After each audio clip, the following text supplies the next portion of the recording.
Agent Daniels continues to face the detrimental effects of the Envoy's time travel actions as the future is reshaped in favour of the shadowy twisted figure, but nonetheless he continues to look for signs of temporal activity related to the Temporal Liberation Front, the organisation the Envoy seems to be recruiting for.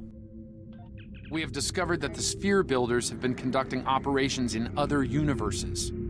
They aren't just looking to make changes in time, but in other dimensions as well. Their experiments in the parallel universe have produced results that will aid them in forming expanses here.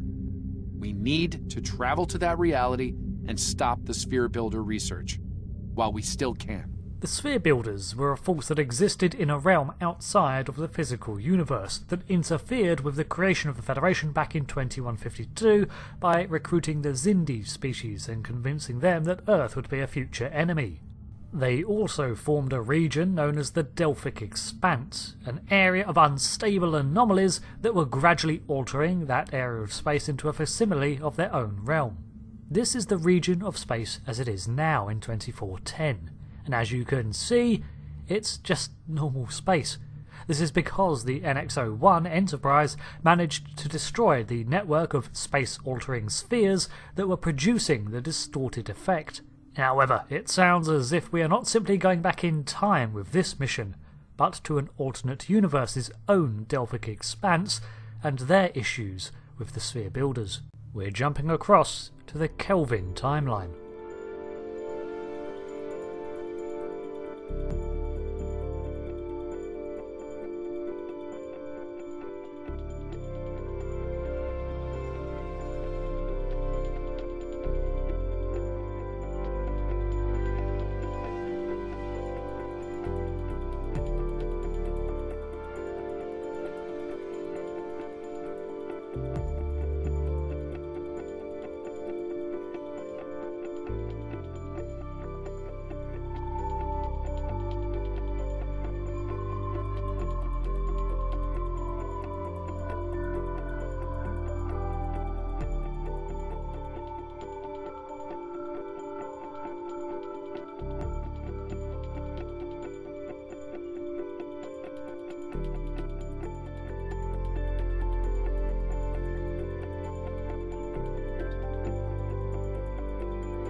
Well, whatever 31st century gear Daniels has seems to have allowed us to hop across easily enough. Lieutenant Nulia confirms our location as the Delphic region 2260, but from the quantum signatures we are indeed in an alternate universe. She also picks up some unknown vessels in the distance, although they show signs of Klingon tech. In 2387, an incident created a quantum rift between our universe and this one. A Romulan ship accidentally traveled here through a singularity. They found themselves in 2233 and later destroyed the USS Kelvin in battle. This caused their timeline to differ from ours. As a result, we now refer to it as the Kelvin timeline. We believe the Sphere Builders communicate with their operatives through the rift. This incident refers to the creation of a red matter black hole, but the Klingons are now their operatives? Yes. In our timeline, they used the Xindi as a proxy force. I suspect they're doing the same thing here with the Klingons. I don't imagine Klingons being very compliant, no matter what universe they're from. I'm reading multiple spheres under construction in this sector, as well as the wreckage of spheres. I suspect the local forces are trying to prevent an expanse from being formed. Well, they've got work to do. There's one just over there. This sphere isn't active yet. We need to neutralize it before the Builders can create an expanse. So in this universe, the Xindi attack still happened. I presume so, as Daniels said the split occurred in 2233, so this is the second instance of the Sphere Builders' actions, or did the timeline change, cause ripples going forwards and back? Irrelevant for now, I guess, but it seems that as these Sphere Builders existed beyond our universe, they can easily enter into others. As we draw closer to the skirmish, we get a reading on a Starfleet signature too, the NCC-1717, USS Yorktown, although the hull configuration is different and quite a bit bigger. I guess this is where the designer of the Constitution went in this universe. Starfleet Command, this is the USS Yorktown. We are under attack and require... But before we can respond to the general distress signal... I do hope you've come to fight, Patak. If not, you may whimper and wait for my blade at your throat. Well, Klingons it is then. We should have an advantage here though. Our vessel is from the 25th century, despite the surprising level of advancement I'm reading on that Kelvin-era constitution. We bank in to help out the Starfleet vessel of this universe, targeting the hostile Klingons on Daniel's advice. These spheres are identical to the ones from our universe, and we can already see the effect they're having on the surrounding space as it distorts to resemble the expanse from our own 22nd century. What possible reason could the Klingons have to want to go along with the sphere builders? Reading multiple Klingon life signs on Yorktown's bridge. I guess now isn't the time to ask though, as we fight back the Hordes alongside a ship from a different realm.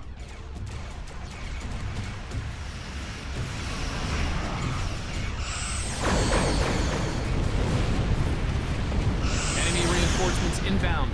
The Klingon vessels too are different. They're using older Klingon D4 ships, or at least a variation on them, a prequel to what would become the Bird of Praise.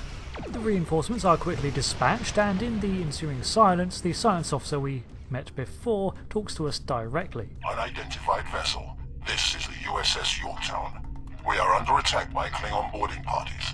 Can you provide assistance? Affirmative, Yorktown will start beaming across reinforcements. Selecting your crew for this mission actually has the team split up to begin with, as you beam to the bridge to assist there, while the rest of your crew form fire teams and split up. Throughout the mission on the bridge, you receive regular updates as to their progress in subduing the Klingon borders. The bridge looks a lot different from the Yorktown of our own era, of which Admiral Hale here has history with, but that could just be the extra Klingons. Nulia is directing our engineering teams to take back the warp core as the Yorktown's drive is beginning to redline, so we'll fight the enemies up here. Daniels, despite his twisted condition, actually accompanies us on this mission too. Over here. That voice came from 0718, a cyborg of this universe and science officer who a year ago was serving on the Enterprise. Greetings. I am Science Officer 0718. Thank you for your very timely assistance. Could you see to Admiral Garrett's medical needs? I am currently interfacing with your crew and the Yorktown's engineering systems to prevent a critical breach of the warp core. Admiral Garrett's here? Admiral? In command of a Yorktown in 2 timelines.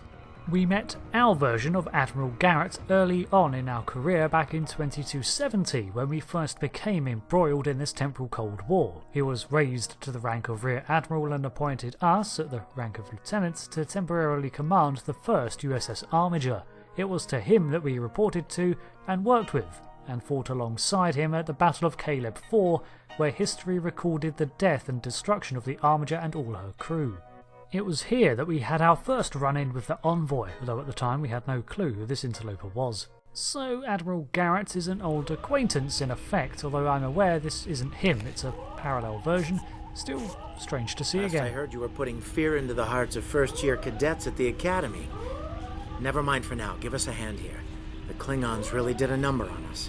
Oh, so this universe's version of Captain Hale is an Academy instructor. That's something, and a line of dialogue only present if your character is from the TOS era. Tarzi calls in that the core is stabilised, and we turn our attention to medical aid on the injured bridge crew. Thank you. Oh, my head's still spinning. That last Klingon photon hit sent me flying into the ops console. Head first. Nulia calls in that the engine room is now secure and that they're turning their attention to borders and the other areas of the ship. Oh, transparent view screens. Yeah, we don't use those anymore because they make inviting targets. Saying that, the Odyssey class has 2. Thanks. I hope you're here to deal with these spheres. Yeah, sure. Department of Temporal Investigations. Don't sweat it. Also, don't report I was here. Ever. Thank you. I thought we were finished. The Klingons weren't interested in taking prisoners. We could use some help putting out these fires. As we tackle that next, more communications coming concerning repair ETAs, but so far it seems we've recovered enough to make a stand again. Come over here after you put out the last fire. All right. We were about to begin sabotage operations on the sphere when the Klingons came to call. As you can see, Yorktown and her crew are in rough shape, but that thing needs to be neutralized. Can I count on you and your crew to help us finish the job? Of course, sir. I mean, what rank am I? Glad to hear it. We've got explosives ready to go, but we'll need to find a proper infiltration point on the sphere. Work with my science officer to make that happen. Understood. Daniels, are we supposed to be maintaining cover? Use the starboard console. Together we can triangulate our scanners. We give the sphere a combined scan to locate a suitable beaming point based on the actions of the Enterprise crew 248 years earlier. Admiral Garrett, I believe we found a suitable location. I have reviewed your proposed infiltration coordinates. They are tactically sound. We can commence operations at your command. Be advised, in previous encounters on board spheres, the occupants have been quick to mobilize their defense forces. Expect heavy opposition. Understood. You're coming along and I'll lead the away team. I'll stay on the Yorktown to assist Admiral Garrett and his crew.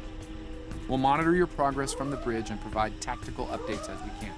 So, in this universe, Admiral Garrett, from his flagship of the USS Yorktown, have been tasked with repelling the sphere builder incursions of 2260, as opposed to the Klingon hostilities of 2270. This is the second time our universes have been interwoven. First Spock and now this. Maybe we should see about constructing some sort of multi-reality alliance. We beam over to the interior of the inactive sphere and are faced with its cavernous interior core. There are walkways sporadically placed around, and I think each has its own local gravity plating, judging by the near-normal Gs we're experiencing in here. Ensign Tun alerts us to Klingon life signs. Clearly the sphere builders have stationed their allies in here in order to deter this tried and tested tactic of destroying a sphere. Well then, I guess we'll have to employ our tried and tested tactic of repelling Klingons. Well, I only see the one, so this shouldn't take too long. Oh. Commander! Kill those intruders! With the first platform secured, we place a thermal charge where 0718 says to. To date, the most effective Starfleet tactic has been to trigger a critical series of detonations within their power suite. Such disruptions have resulted in destruction of a sphere. Blow it up. Never fails. Tarzi would approve. But we're here on our own mission too. We need to gather intel on the potential plans concerning the Envoy. Experiment 2674. Despite attempts to compensate for transdimensional drift, the protocol initiation led to universal instability and, ultimately, entropic acceleration. Galactic habitable spaces, 0. Life signs, minimal. Project terminated. Receiving data. I had no idea the sphere builders were involved in so many alternate realities. So just as in our realm, they're attempting to enter into our universe and gain a foothold from theirs. But it seems that in whatever experiment that was, it accelerated universal entropy. And if that's as bad as it sounds, then it means their experiments shortened the lifespan of some other entire reality. It's also unnerving to hear Daniels confess to something he doesn't know. You know what, I've never questioned it, but does the Time Agency also police alternate realities, or only those that were created by branches in the timeline? You cannot stop our plans! We crest the rise of the next pit in time to see a sphere builder phase from existence. I was part of the team that devised the sphere neutralization tactics aboard USS Enterprise. After our initial success, I was deployed to the Yorktown to share my expertise on such matters. Interesting. So, did you guys have a Captain Archer and a Xindi attack too? Or... Experiment 3331. The Expanse grew at an acceptable rate, until it was discovered by the Iconian Dominion Alliance. After intense resistance, we were able to decimate their core systems with targeted micro-expanses. But their desperation assault in subspace led to a complete entropic breakdown and, ultimately, universal disruption. Galactic habitable spaces, 0. Life signs, indeterminate. Project terminated. This data, They've exterminated entire galaxies with their experiments. So that result had the Dominion-Iconian alliance, skipping over that nightmare scenario, mount a counterattack that halted the spheres, but not the expanse effect, and large quantities of their universe were messed up. Okay, so the stakes are pretty high. We press on into the sphere and interrupt a familiar scene. It seems your alliance with the Klingons has been profitable, builders. It has. Like the Zindi, they are eager for conquest. However, the technology you have provided destroys as well as creates. The Resistance has been disruptive to our progress. Your promises appear thin, Envoy. I assure you, all is going according to plan. Nothing they will do will keep us from our goals. And yet, I see a familiar disruption has presented itself again. Behind you. A minor nuisance. I suggest letting your Klingons do what they do best. I will deal with this disruption.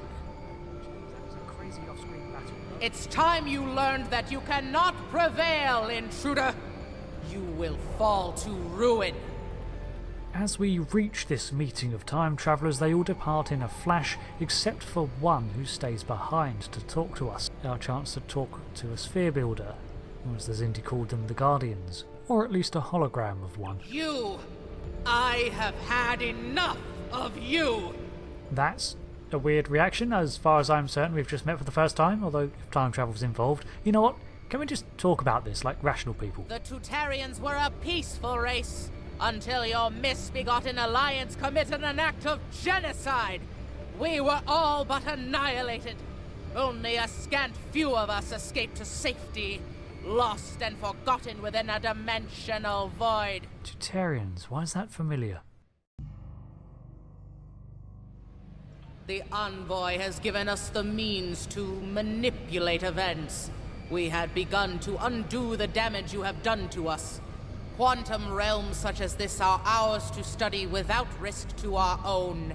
And should this realm unravel, there is an infinite number of realms remaining to us. Firstly, I'm not entirely certain what you're on about here, and secondly, you're speaking about how our alliance caused your genocide, yet you want to do the same. Yes, just as you were willing to do so to achieve your goals. Do not presume to judge me, murderer! The Expanse Protocol will wipe you from existence, and with your passing, bring justice to my people at long last. Something is happening. The sphere is emitting a high level of thermobaric radiation. We must complete our objective at once. With that, the sphere builder's image fades, and a lot of Klingons beam in. Within this trench we are surrounded on all sides, and the high ground is against us, so getting out is a priority to avoid flank damage. We fight down on one front to secure our backs before targeting the other sides as more Klingons attempt to surround us. I have finished working on the sphere network. Prepare the final charge for detonation. Final charge deployed. We can return and initiate the detonation chain on your command. Experiment 4472. Projections indicate increased habitable living area and expanse growth rate. Early estimates suggest a 500% increase. Local resistance, primarily from this realm's version of the Federation, has been crude but effective. Deploying Klingon proxy forces at key sphere deployments should alleviate this concern. The latest data is local. It corresponds to this universe's quantum signature. So, this version of the Expanse is their most effective yet. Yeah, we're gonna need to stop them. We return to the Armiger to find that the sphere is active and detrimental effects are damaging our shields. This ship is strong enough to repel most of the harm, but the crew isn't, and the Yorktown is less advanced still, so it's a greater susceptibility. Sphere builder ships, inbound. These ships are of a design that we've not encountered before, but are Edolg class. We are being jammed. We're going to need to recalibrate. and they can teleport a vessel against its will to another location within 1 kilometre, which is why we just seemed to spin 180 degrees, I think. The sphere is jamming our transmissions. I will recalibrate our systems so we can send detonation signals to the charges. We're going to need to boost our signal to activate the explosives. The thermobaric gas is creating an unusual level of interference, attempting to boost our comm signal to compensate. Well, work quick, I detect more forces incoming. Recalibration complete. Oh, that was quick. This Danaos battleship has many of the same abilities as the smaller vessels, but it is much tougher and can open subspace rifts to damage our vessel too. However, with the combined firepower of our 2 vessels and our outlasting the Expanse's effects, we soon take down even this opponent. I have established a link to the charges on the sphere, ready to activate on your command. The command is given.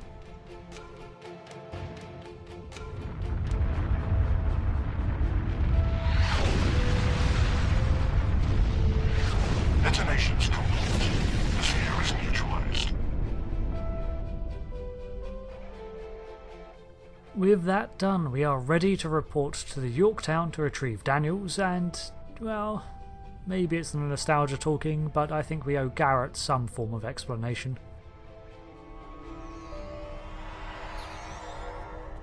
Nice work over there. It was rough for a moment, but you both... Oh! What the? I'll see you back on the ship, sir. Most curious. I believe that wound occurred due to a temporal shift. Something has happened elsewhere. Yeah, he's done that before. He won't tell us what it's about. Classified, apparently. A question for another time, perhaps. Was that a joke? In the end, you came through for us. On behalf of Starfleet and the Yorktown crew, thanks. Indeed. Safe travels to you and your crew. Oh, well, thank you, and good luck to you too.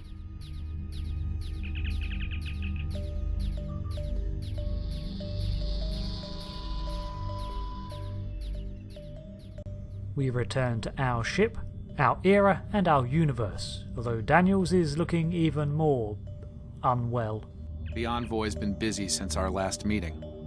I think we can add the Sphere Builders to our list of known TLF associates and members after this encounter. The Builders are no strangers to temporal war. Their experience could tip the balance of power against us. Fortunately, their ability to operate in our dimension is extremely limited. For now.